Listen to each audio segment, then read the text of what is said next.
नमस्कार बच्चों, मेरे YouTube चैनल पर आपका स्वागत है। आज हम कक्षा 6 की पाठ्य पुस्तक का चौथा पाठ चांद से थोड़ी सी गप्पे पढ़ेंगे, जिसके लेखक हैं श्री शमशेर बहादुर सिंह। बच्चों, कविता शुरू करने से पहले मैं लेखक के बारे में बताना चाहती हूँ। लेखक परिचय। शमशेर बहादुर सिंह का जन्म 13 जनवरी 1911 को देहरादून में हुआ था। उनके पिता का नाम तारीफ सिंह तथा माता का नाम प्रभुदेई था। उनकी शिक्षा इलाहाबाद विश्वविद्यालय से हुई। वहीं से उन्होंने बीए किया। उनकी रचनाओं में कुछ कविताएं जैसे चुका भी हूँ नहीं मैं, इतने पास अपने तथा उदिता एवं बात बोलेगी प्रमुख हैं।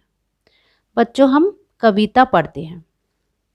गोल है खूब मगर आप तिरछे नजर आते हैं जरा, आप पहने हुए हैं कुल आकाश तारों जड़ा, सिर्फ मुंह खोले हुए हैं अपना गोरा चिट्टा गोल मटोल, अपनी पोशाक को फैलाए हुए चारों सिमत।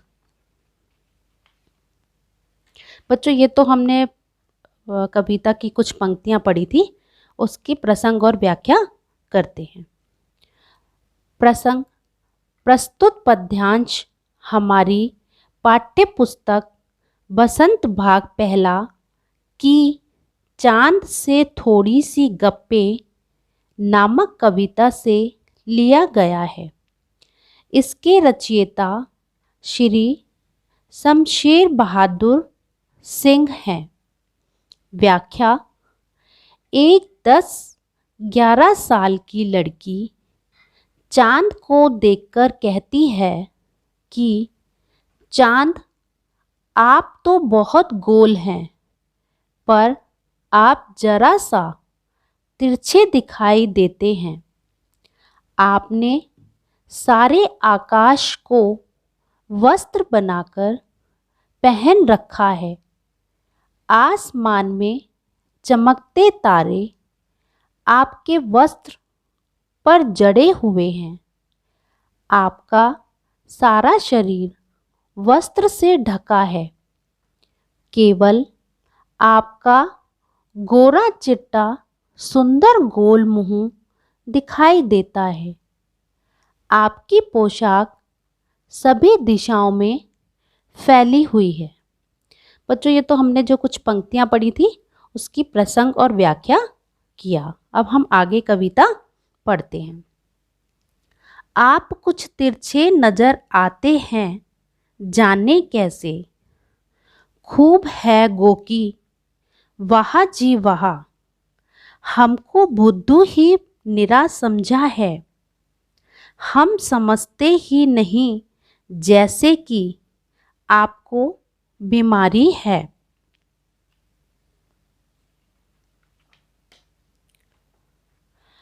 आप घटते हैं तो घटते ही चले जाते हैं, और बढ़ते हैं तो बस यानी कि बढ़ते ही चले जाते हैं। दम नहीं लेते हैं जब तक कि बिल्कुल ही गोल ना हो जाएं, बिल्कुल गोल। यह मर्ज आपका अच्छा ही नहीं होने में आता है। प्रसंग। पूर्वव्रत। पूर्वव्रत का मतलब होता है बच्चों कि जो हमने आगे प्रसंग लिखा था वही आपको इसमें लिखना है। व्याख्या। लड़की चांद को देखकर कहती है कि चांद, आप थोड़ा सा तिरछे दिखाई देते हो, यद्यपि आप भी खूब हैं। वाह, आपने तो हमें पूरा बेवकूफ़ समझ रखा है। जैसा कि हमें कुछ पता ही नहीं। हम भी आपको खूब समझते हैं कि आपको कोई बीमारी है। आप घटते हैं तो घटते ही चले जाते हैं, और जब बढ़ते हैं तो बढ़ते ही चले जाते हैं। जब तक आप दम नहीं लेते, जब तक आप गोल मटोल नहीं हो जाते, यानी कि बिल्कुल गोल। लड़की चांद से कहती है कि आपकी यह बीमारी कभी भी ठीक होने को नहीं आती है। बच्चों, ये तो थी कविता की प्रसंग और व्याख्या। अब हम इस कविता के शब्दार्थ और प्रश्न उत्तर करेंगे। गोरा चिट्टा यानी कि बहुत सफ़ेद। गो की यद्यपि या चूंकि।